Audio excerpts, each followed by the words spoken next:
Goeiedag. Vir die span hier by Marula Media is daar een ding wat sentraal staan tot alles wat ons doen.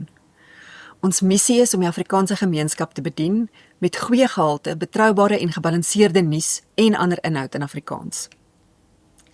Daarom neem ons die vrymoedigheid om jou, een van ons loyale Marula lesers, te vra Marula met 'n vrywillige maandelikse bydrae te ondersteun.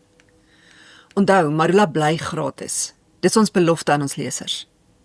Met so 'n bydrae betaal jy dus nie om Marula te lees nie. Dis 'n vrywillige bydrae wat ons help om 'n uitstekende nuusplatform te wees en te bly. Ons leef in 'n tyd waar die rol van die media onontbeerlik is.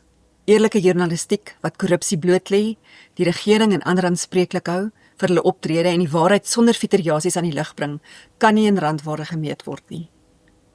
Ons glo daarin dat die media die waghond van ons samelewing moet wees. En ons glo ook daaraan dat elkeen moet toegang hê tot hierdie inligting. Daarom het Marula nie 'n betaalmuur nie en kan enigiemand wat Afrikaans verstaan dit lees. Dis egter duur om die wiele in 'n nuuskantoor soos hierdie aan die rol te hou.